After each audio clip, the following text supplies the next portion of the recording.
Merci beaucoup, Président, pour la parole accordée. Honorable Président et membre du bureau, estimés collègues, je suis très heureux d'être ici, certainement, pour essayer d'analyser le programme du gouvernement provincial. Et je pense qu'il y aura des recommandations, certainement, il y aura aussi des questions. Mais avant que j'aborde toutes ces questions et recommandations, je félicite le gouverneur Daniel Moumoulou-Baki. Vous êtes béni de paix. Nous avons toute obligation de vous accompagner. Certes, il y aura d'autres des échanges pour renforcer davantage votre employabilité sur le terrain, votre déploiement. Comme vous le savez, nous sommes des gens qui ont beaucoup œuvré dans la territoriale et nous aimerions que vous soyez plus terrain. Parce que la territoriale sur le terrain, chapelet de bonnes intentions, les programmes que vous avez élaborés, c'est un beau programme. Mais si vous serez plus terrain, plus pragmatique, vous allez voir que vous allez résoudre beaucoup de problèmes auxquels certainement les Noirs et Quinoises peuvent être confrontés. Je m'en vais rapidement, certainement, poser quelques questions. Ma première question est que, monsieur le gouverneur de la ville, comme vous le savez, en vertu du principe de l'administration des provinces et de l'IDT, renforcé par la loi numéro 08, 12 du 31 juillet 2008, mais aussi par la loi de nomenclature des lois et les taxes numéro 18 004 du 13 mai 2018. Si je peux dire clairement ma question, j'aimerais vous poser cette question. Comment comptez-vous réparer les injustices qui subissent les communes à ce qui concerne notamment les taxes communes? Comme vous le savez, si vous voulez réussir votre mission en tant que gouverneur, vous devez travailler sur la petite. C'est ce qui va vous permettre d'être un bon gouverneur. Parce que le gouverneur, c'est le coordonnateur.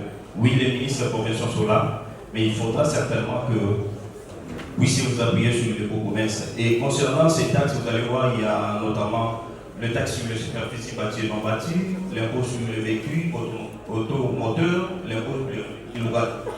l'impôt sur les concessions minières.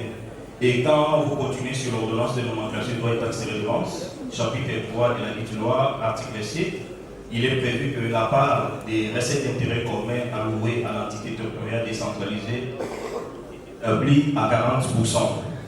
Et la répartition de ces ressources entre les entités territoriales décentralisées est fonction de trois critères: la capacité contributive, la densité démographique et la superficie. Donc, si vous tenez compte de ça, vous allez voir que vous aurez plus de tâches, plus faciles au niveau de la petite territoriale. Parce que le vrai problème aussi se trouve à ces niveaux.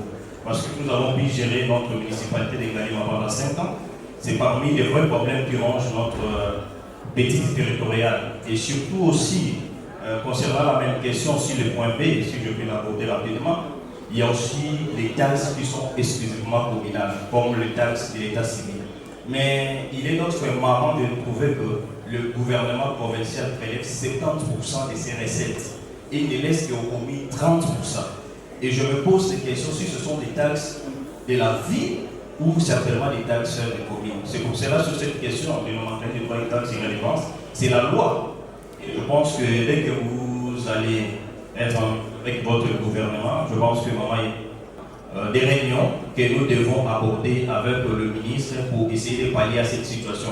Tant que cette situation va persister, vous allez voir que la petite territoriale sera la pauvreté totale. Donc nous avons tout intérêt d'y travailler pour remettre de l'ordre. Vous allez voir les taxes sur les parkings, entre 500 francs. Mais les taxes sur le parking, ce n'est pas pour la ville, c'est pour le commune. Mais on se pose des questions à un certain moment, on envoie des gens pour récolter cet impôt. Mais on est en train de fouler même, disons, au pied la loi, l'ordonnance loi qui est promulguée par le chef de l'État. On se pose des questions. Et si nous voulons certainement améliorer les choses, nous devons aussi avoir le respect de nos textes. Et si nous respectons les textes, vous allez voir que la petite territoriale va aller de l'avant. Alors, ma question numéro 2, concernant la gouvernance économique. Vous êtes économiste comme moi. Vous avez révélé que, voilà, que le profit économique est fortement dominé par le secteur tertiaire, qui est de 73%, les secteurs secondaires 18% et agriculture 9%. Vous-même, vous avez fait constat que la ville de Kinshasa, beaucoup de recettes sont déjà nantis. C'est-à-dire que vous êtes dans une situation où vous avez mis la barre très haute. Il faudra aussi que les réalisations sur le terrain puissent certainement suivre. Et je pense que les canaux ou les secteurs par lesquels vous pouvez certainement relever les défis, c'est le secteur 2, c'est le secteur industriel. Parce que ce secteur a la capacité de créer plus d'emplois. Ce secteur, c'est les leviers économiques sur lesquels il peut avoir de la valeur ajoutée.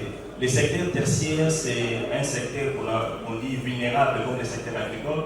Ce sont des secteurs, aujourd'hui, ça peut donner, le lendemain, ça ne peut pas donner. Ce sont des secteurs où le prix est donné sur le marché, c'est-à-dire vous dépendez du prix des autres sur le marché. Or, si vous travaillez sur le secteur industriel, vous refaites certainement le pool industriel de notre ville de Kinshasa.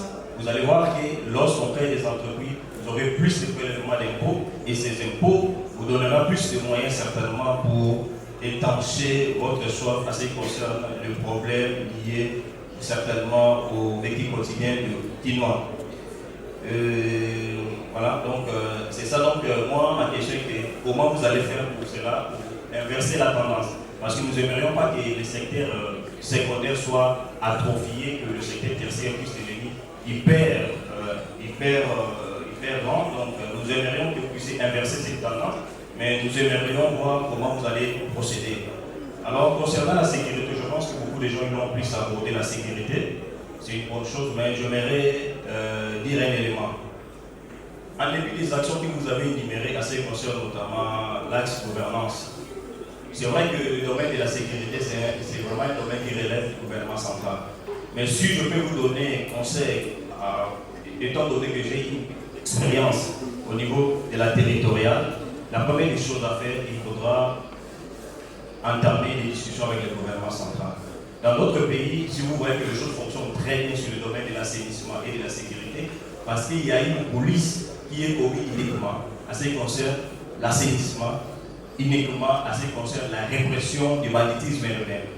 Et vous allez voir que si vous entamez des discussions réellement sur ce point-là, vous allez certainement avoir aussi la voix du gouvernement central et demander au gouvernement central puisse travailler d'arrache-pied pour que le gouvernement central procède au recrutement de jeunes pétris des valeurs de notre pays, des valeurs patriotiques. Parce qu'on peut multiplier les patrouilles, mais les patrouilles ne suffisent pas. Parce que beaucoup de policiers qui étaient quand même au front, qui faisaient quand même du travail à un certain moment, vous avez vu la calmie, beaucoup ils n'étaient pas matriculés, mais aussi ce sont des gens qu'on a recrutés sans pourtant terminer leur formation. Et ce qui fait en sorte que lorsque le gouvernement central a voulu certainement mettre à niveau ce point-là, on a demandé à tout et les sociaux de vider leurs effectifs, c'est-à-dire les gens qui n'étaient pas formés, qu'ils puissent aller certainement dans les régions pires pour la forme.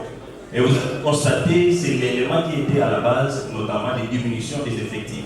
À part ça, il y a aussi la retraite des commandants, notamment des hommes qui sont cadrés au niveau de l'armée, les commandants. La majorité sont partis en retraite. Ce n'est que normal parce qu'ils ont beaucoup travaillé. La police et beaucoup de travail sur terre. Vous allez constater que dans le différentiel, comme les collègues viennent de relever, beaucoup n'ont plus des effectifs réduits. Et c'est pour cela que vous allez voir comme nous, au niveau des Galema, vous prenez SIAT, IPEN, ils gèrent pas moins de 100 km². Un seul SIAT, mais il manque notamment le véhicule de déplacement, logistique, munitions, et vous allez voir à un certain moment, vous faites la ronde la nuit, vous allez se retrouver avec 3 ou 4 policiers pour la nuit. Oh non, on n'a pas vraiment des éléments. Donc, ce sont d'autres éléments, on ne va pas tout dire ici, mais je pense qu'on va, et surtout sur la sécurité, donner plus d'éléments à travailler sur le terrain. Donc, je vous conseille vraiment à votre temps de discuter avec le VPM de l'intérieur pour voir de quelle manière vous pouvez procéder rapidement au recrutement, parce que ça tarde et les effectifs sont déjà vieillissants, donc ça vous permettra parce que la politique que vous voulez implémenter sur le terrain puisse avoir des effets, des externalités positives. Donc vous allez constater un certain nombre, vous serez vite à des problèmes parce que la répression demande aussi la dissuasion. Or la dissuasion, ce sont les effectifs que vous avez besoin pour vous accompagner. Donc je vous implore vraiment que vous puissiez avoir ça. Et c'est pour cela, concernant la permutation des agents de la police, je pense que vous devez certainement, avant de commencer cette politique, essayer d'abord de discuter avec tout le monde et de voir de quelle manière on peut faire la permutation. Alors, si nous en venons aussi à ce qui concerne l'administration, voilà, à ce qui concerne l'administration de la fonction publique, excellence de la ville, je sais une chose que tout le monde a relevé, c'est le problème de la fonction publique. Depuis un certain moment, le gouvernement central, via les ministres des fonctions publiques, le VPM, l'IAO, ils ont uniformisé certainement la fonction publique. Ils ont demandé qu'on puisse envoyer certainement les listes déclaratives de tous les fonctionnaires qui ne sont pas, disons, mécanisés, qui sont des NI, mais qui ont travaillé depuis longtemps au niveau des territoriales. Et nous avons envoyé des listes des chefs de riz et certainement des chefs de quartier. Car la sécurité aussi, pour qu'on puisse réussir, ça passe aussi par le chef de quartier et le chef de riz. Et la majorité de ces gens-là, ils ne sont pas mécanisés, ils n'ont même pas de numéro de matricule. Et il y a un manque de motivation parce qu'aujourd'hui, il peut travailler bénévolement, demain, il peut travailler. Mais un certain mois, si son enfant tombe malade, vous allez voir qu'il va être essoufflé. Mais aussi, il y a un deuxième point, donc il faudra aussi qu'on passe aussi au rajeunissement certainement des riz et surtout aux chefs des quartiers. Parce que nous devons avoir des lois qui doivent nous permettre, ou permettre certainement aux messes, de voir des mécanismes pour tenir certainement au niveau du quartier. Il y a aussi le problème sur l'assainissement et la salubrité. C'est une question aussi fondamentale, excusez-moi. Qui m'est cité. Je suis en train de citer. Comme je suis le dernier, donc je pense que je vais un peu plus limiter par rapport aux autres, n'est-ce pas? Je n'ai pas l'habitude de passer en tout moment ici. Si je passe, c'est parce que questions sensibles et il faut profiter de cette opportunité pour donner autre chose au gouverneur. Voilà, sur l'assainissement et la salubrité, concernant l'assainissement, je vous suggère davantage de travailler avec le COMI. Votre récit dépend aussi de la manière que vous allez collaborer avec le COMI. Si vous voulez impliquer les ONG, oui, mais lorsque vous allez être bité en défi, ils ne vont pas vous accompagner. Sur les constats que nous avons relevés dernièrement avec l'UTELA, c'est le constat que nous avons relevé de l'administration passée. Et lorsqu'ils n'avaient plus de moyens de payer ces gens-là correctement, ils ont abandonné certainement l'assainissement de la ville et la salubrité. Et toutes les charges étaient répercutées au niveau des commis. Et les gens d'autres, ils posent des questions, mais qu'est-ce que font les commis? Mais vous allez voir qu'on a employé des marchés au privé qui ont beaucoup de moyens, mais on ne pense même pas donner la rétrocession de manière régulière aux commis. Rien.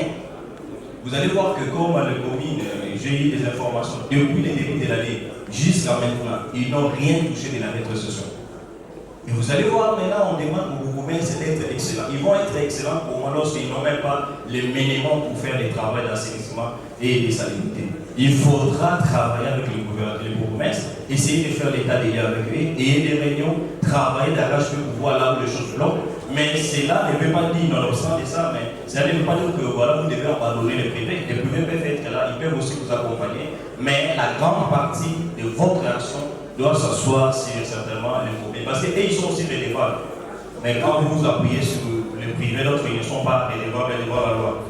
Et concernant aussi la perception des taxes sur l'environnement, c'est là aussi ça pose problème. On polie à la commune, mais c'est la ville qui récolte. C'est ça aussi notre fois, les injustices qui subissent les communes. Et nous voulons que vous puissiez aussi réparer ça. Il faudra que les communes puissent avoir les clés de répartition à ce qui concerne notamment les taxes collectées au niveau de l'environnement. Même chose à ce qui concerne les DGP. Vous allez voir que les DGP qui viennent au niveau des communes, ils disent publicité. Je vais planter notamment des panneaux publicitaires. Mais il oublie qu'il y a aussi notamment l'autorisation. Il doit recueillir de l'autorité attitrée de la commune pour certainement mettre son panneau. Parce que l'article 3 de la Constitution indique qu'ils sont considérés territoires, communes, chefferies, sont de la personnalité juridique et juste de leur autonomie. Mais d'autres font full appuyer les compétences des communes pour se poser.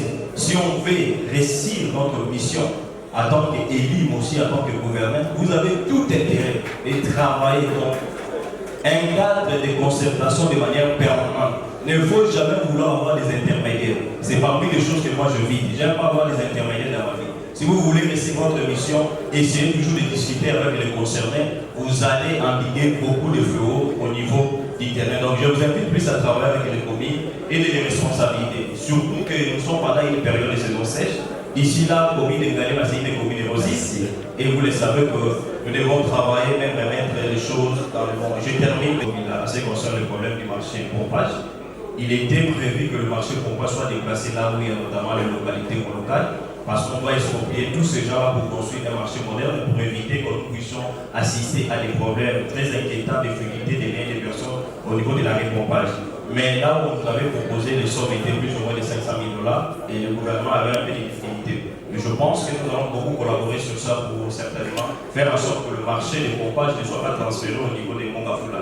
Au niveau des Mongafula, si vous le savez, on avait abordé ça avec Robert, mais là il y a des cimetières et ils ont encore enterré des gens. Or, certainement utiliser cet espace, il faut 100 ans, n'est-ce pas? Donc, si vous le faites, vous allez aussi être exposé certainement à des poursuites, parce qu'il y aura certainement des odeurs nauséabondes et des maladies qui vont attraper vos populations. Donc vous allez vous exposer vous-même au sein de vos populations. Je termine par là. Problématique des vice-présidents et président de l'Assemblée, le membre notamment du bureau et excellence gouverneur de la ville. J'insiste aussi sur le moyen de la commissaire. Il faudra voir la rémunération des bourgmestres. Merci, Audouard. Les bourgmestres ne sont pas payés. Faites en sorte que les bourgmestres se soient payés. Voilà, je pense que ensemble. Merci beaucoup.